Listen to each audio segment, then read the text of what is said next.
All right, this is going to be a review of Royal Rumble 2018. We start off tonight with AJ Styles defending the SmackDown WWE Championship against Kevin Owens and Sami Zayn in a handicap match. Definitely made sense from a storyline standpoint, but bottom line is I'm not a big fan of handicap matches. It'll be tough for you to find a handicap match in the WWE that ever reached a 4-star level. Just the stipulation really limits what you can do, and it's more about storytelling in these situations. But, considering Kevin and Sami's relationship right now, I thought it made sense. I think we've seen, Owens and Zayn feud forever. We've never really seen them on the same page like this in quite some time. So it definitely made sense from a storyline standpoint. But, AJ busted his ass here. He didn't, get any time to breathe here. He was constantly, in the ring, working with two guys at the same time. So I thought his performance was flawless here. I thought AJ really came to play. It really started off slow, just a lot of tagging in and out. The crowd really wasn't not as hot as you would expect for a opener like this, with this much talent involved, with this much importance, with the title on the line. But just really nice breakups, really a lot of great near falls with AJ, hitting phenomenal offense with the phenomenal forearm. There was a nice near fall with the Pele. There's just a lot of good stuff. And then Sami took a tremendous bump at the end of this match, a very violent, dangerous bump when AJ tossed him out of the ring, and then Kevin tried to hit the pop-up powerbomb, but then AJ counters that into a pin. Awesome finish. Love the finish. The match as a whole, it took a while to get going. I would say it was a good handicap match. For a handicap match, it was good. Maybe this was the best handicap match in WWE history. I'm not sure, because I don't remember a handicap match that I would ever consider great. But, it was what it was. I thought the match could have been a lot better if it was a triple threat match. But, Kevin Owens seemed, I think for Sami Zayn, the situation with him as a heel, I think has been great. I think he showed more personality and more charisma than we ever could have expected. I think, he really has potential to, get on Daniel Bryan's level from a charisma standpoint. I think he's shown that. The one I'm kind of worried about is Kevin Owens. I don't know if this is just the character or the real person, maybe a combination of both. He just seemed a little bit disengaged, maybe a little bit I don't want to say the word depressed, but I don't know. He just doesn't seem like he's bringing as much energy to his programs as he used to. But I think, for storyline reasons, I think it makes sense, because when you look back at the history of Steen and Generico, or, Kevin and Sami, Owens has always been the one to, really, always be frustrated and annoyed by Sami. But in this situation, it seemed like he's really letting Sami, run with the ball and not really getting in the way. So it's just a little bit awkward to see Kevin, I'm going to say Steen or Owens, whatever you want to call him. I'll call him Kevin in this role. So there we go with that. Just, good way to start off the show. For handicap match standards, I thought it was fine. Next up, you have the Usos taking on Chad Gable and Shelton Benjamin, 2 out of 3 falls. This is just kind of like your WWE Network pay-per-view style of booking that you just kind of come to expect, where they kind of treat, it just felt like filler to me. You just felt bad for these guys, because it just really felt like you knew the crowd was going to have a tough time, paying attention after seeing the, SmackDown title match. And, it just seemed like the crowd kind of dreaded that this was going to be a 2 out of 3 falls match. It seemed like they were really pacing themselves for like a 25-minute match here. But, it took forever for them to get that first fall out of the way. Then when the Usos got it, and then eventually you got a really quick small package for the second fall. So the match didn't go very long. I thought the Usos looked great, while it lasted. They've really been on fire over the last couple of years.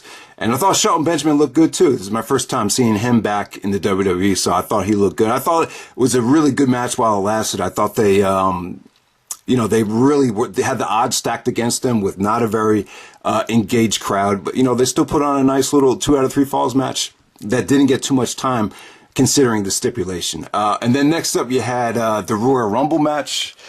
And this is definitely, for me, this is the highlight of the night by far. I would say this is I would definitely say this is one of the best Royal Rumbles of all time. I thought it was that good. I definitely put it in the top 5. I could be wrong. Maybe I'm just a prisoner of the moment, as some people like to say. But I just thought this was great. I thought that the Royal Rumble match felt very fresh. There wasn't a lot of part-timers coming in to take away the shine.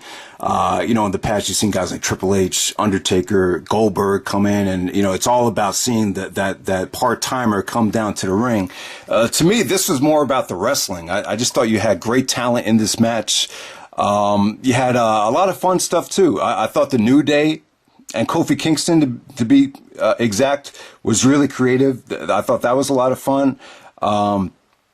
You had Rey Mysterio's return. He was kind of like the big return of the Rumble, and he looked great. My dad always used to make fun of him for, looking like he ate too much hotel candy, back in the day. But, he really got himself into shape. I thought Adam Cole's return, or Adam Cole's debut, was pretty shocking to me. I didn't expect him to show up on the main roster this soon, but, he was a nice little surprise. Let me go through this list. I'm trying to see here. The Bray Wyatt and Matt Hardy stuff, I thought that came off great. It's very, very short, but it looks like that might be a possible WrestleMania match. The Hurricane was a nice little surprise there. I thought Seth Rollins had a great performance. I thought the Seth Rollins elimination to Cesaro, one of the best eliminations in Royal Rumble history, that monkey flip, that was great. Like I said, the New Day stuff was fun. Heath Slater.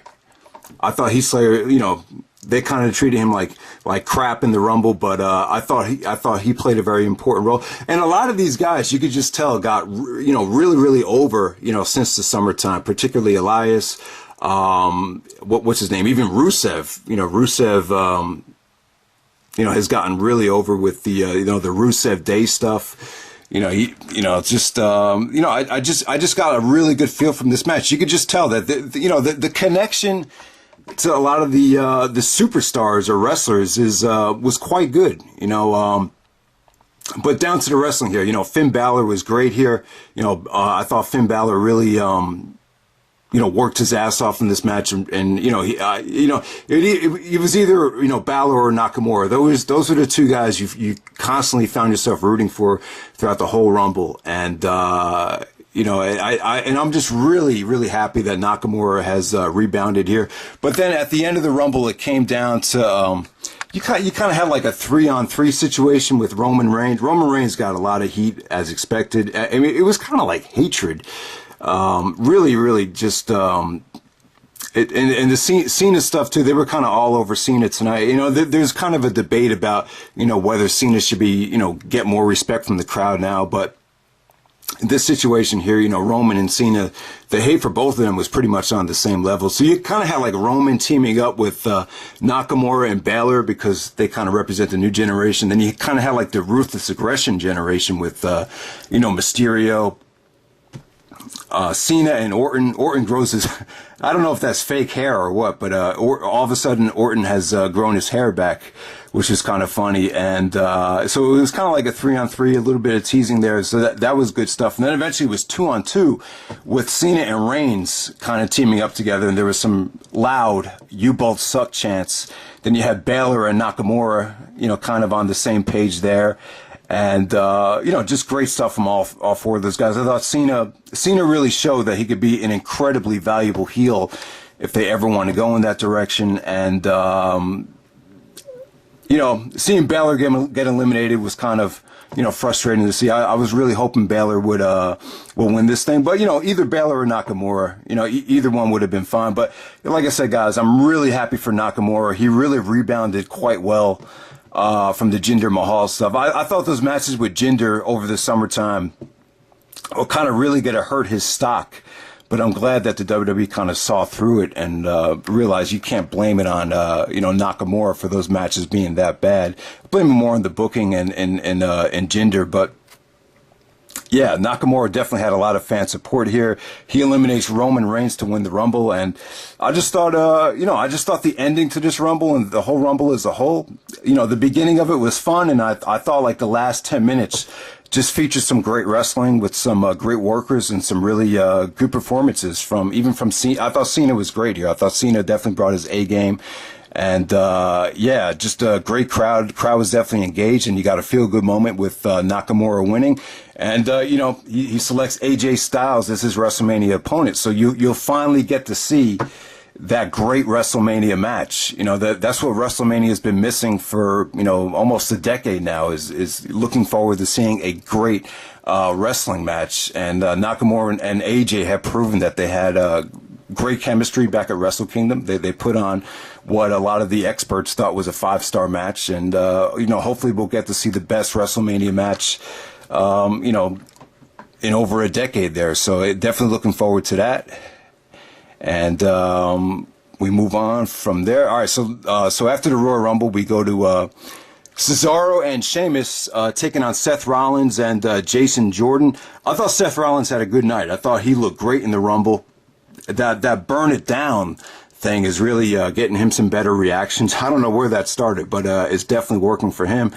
Sheamus had a bad Royal Rumble. He kind of got humiliated, but, you know, I think Sheamus is basically on the way out. But, you know, him and Cesaro, this is the 4th time they won the championships. Obviously the crowd was done for this match. They gave Jason Jordan a lot of heat. You know, they tried to be very supportive, as, you know, this kind of felt like a handicap match with Rollins going at Cesaro and Sheamus. It really felt like that, and Rollins did look impressive. He kept the crowd engaged considering the situation. But, you know, kind of ended up being a generic victory for Cesaro and Sheamus. This is the 4th time they won the tag team championships. That's a lot. I mean, I didn't even realize they won it that many times, but we move on from here. I'd just like to say that I think the main event, or the championship match for Raw for this Rumble, I think it should have been Brock versus Seth Rollins. I think that would have been a much better match. I think with the Royal Rumble, it's very important to deliver a good one-on-one wrestling match. That's kind of like been the tradition. Usually with the Rumble, you put the title match between guys that have history together or have already been feuding together, like Angle Benoit, Rock vs. Jericho, Triple H vs. Foley. You look back to some of those classic matches, those guys had already had a series of matches together, and the Royal Rumble was kind of like, you know, icing on the cake to their feud. And, you know, it would always went on in the undercard, and it always delivered. And I think with Brock and Rollins, you know, we've seen it before, but I think, you know, that would have been an awesome, you know, match right here. For Brock and Rollins to go at it, because I felt like their previous match didn't really get the opportunity to deliver because of the booking. But I don't know. It seems to me like Brock always wants to work with bigger guys because he doesn't like to sell for the, you know, the indie guys or the smaller guys. Maybe that's the situation for it. I don't know. But this triple threat match with Brock, Braun, Strowman, and Kane, it was just a train wreck to me. You guys know I'm not a big fan of Kane. I think Kane is very tough to watch in the ring. It's tough for Kane to make his opponents look good, because he's such a big guy and he's so hard to move. And I'm not a big Strowman fan. I just don't get all you got, and it's even the internet fans too. This infatuation with Strowman. Even some people saying the MVP of the WWE. I'm just not a big fan. You know, I mean, I don't think he's awful. I just think he's a product of the Roman Reigns hate. I think people are sick of Roman Reigns so much that you're just going to cheer whoever he's in the ring with. And I think Strowman was the beneficiary of a lot of those. The Roman Reigns negativity. But, you know, match is kind of a train wreck. And when they started using tables, I just kind of lost interest. I thought that was the wrong way to go. I think this should have been booked more like Brock vs. Goldberg, or even the SummerSlam Fatal 4-Way, where it's just spot after spot without a lot of, you know, guys trying to use psychology or trying to, you know, I don't know. I just thought this was a train wreck. You know, I didn't think the tables added anything to this. I just thought a lot of the offense looked sloppy. I just don't think, you know, I mean, it wasn't awful. You know, I'm not saying it's the worst match in the world. I just think for a Royal Rumble championship match, and I knew this wasn't going to be that good, but, you know, I just thought they should have, I thought Brock versus Rollins should have been the way to go. I think the Royal Rumble I think wrestling is very important to have at the Royal Rumble pay-per-view. I think wrestling should have been more of a priority. This was just about making Brock look strong, getting Kane to take the pinfall, keeping Braun Strowman looking strong. So he didn't have to take the pinfall. So that's pretty much what it was there. And then we have the women's Royal Rumble match, which was cool to see. I think it's been a long time coming. You definitely had a lot of talent in this match. You had a lot of, great returns. You had Lita came out to a great pop. Kelly, Tori Wilson. Actually, Tori didn't get a great pop, but she's actually one of my favorite divas of all time. To me, Tori and Trish are my two favorite divas ever as far as looks go. But I thought Lita got a great pop. I really thought Sable was missing from the Rumble. I thought Sable should have been in the Rumble. She did a lot for women's wrestling too. I don't know if that was a Brock decision or a Sable decision, but I thought Sable would have been cool. Like I said, there was a lot of surprises here. Vicky Guerrero, I thought she played a great heel. She was very annoying, got the crowd really riled up. Michelle McCool, she got a lot of Undertaker chants. Molly Holly came out. She looked really interesting out there. Trying to see, Kelly looked good. Mickey James is on the roster now. Beth Phoenix was a nice surprise. The Bella Twins, as expected. Everyone was expecting Ronda Rousey to be in the Rumble, but I'm glad she wasn't in the Rumble though. So Trish Stratus was the big number 30 entrant. I thought she looked great. She looked hot and she looked good in the ring. She looked like she didn't miss a step. The match as a whole, I thought it was just decent. I didn't think it was overly spectacular. It was fine for what it was. I don't think the match really blew anybody away. Probably the most impressive performance came from Sasha Banks, Nia Jax. They look good. I thought the ending was kind of mediocre. It came down to Asuka and the Bella Twins. It was kind of predictable, to be honest with you, when it got down to the last three or the last four. So that's pretty much it, guys. So Asuka wins the Royal Rumble. I thought the Women's Royal Rumble was fun. I thought it was appropriate. I thought there was just a lot of good star power here. Didn't blow away expectations, but it was fine for what it was. Don't have much to say about it. Ronda Rousey comes out. You got the two champions there with Charlotte, and then what's her name? Charlotte out there with Alexa Bliss. And then Asuka there, and then Ronda Rousey comes out, just points to the WrestleMania sign. Really doesn't give you anything. It really doesn't let you know what direction they're going in. I think they're probably going to have Ronda Rousey be a guest referee. That's what it looks like. I think Ronda Rousey versus Trish Stratus is the big money match. I think that would have been the way to go if they were going to have Ronda wrestle. But the way it looks like it might be a triple threat or a fatal four-way. But that really wouldn't make sense. Looking back on it, it looks like Asuka's going to choose one or the other. So I don't know. I don't know what direction they're going in there with the whole Ronda Rousey situation. Don't really have much to say about it. But like I said, guys, the Rousey thing really got people buzzing. The Ramona Shelley was there from ESPN, and they did a big piece on Ronda after the show was over. So this is great exposure for the WWE. But like I said, the ending pretty much leaves you guessing as to what direction they're going in. But Asuka's probably going to pick one or the other, and then Ronda be the guest referee. But that's pretty much it, guys. Just want to keep this short. That's the Royal Rumble there. I wasn't a big fan of the show as a whole, but I will say that the men's Royal Rumble match was incredible. It was the right thing to do to have Nakamura win. That's pretty much the bottom line. The women's Royal Rumble, it was fun. I think the highlight was just seeing some of the stars from the past. Wrestling wise, it wasn't spectacular and it was somewhat predictable, but overall, I'd say the show was a success. I just think the wrestling could have been a lot better in the title matches, and the crowd was just kind of burned for the tag team title matches. But make no mistake about it, the men's Royal Rumble, I definitely say is probably in the top 5, maybe top 10 Royal Rumbles of all time. I really thought it was that good. I definitely think you had the wrestling power and star power to close out that show, and they put on a really it was unpredictable yet quality wrestling, which is very rare for a Royal Rumble. So yeah, thumbs up for the Rumble. Everything else is pretty much I would say average but decent, and that's pretty much it, guys. Hope you enjoyed the review, and take care.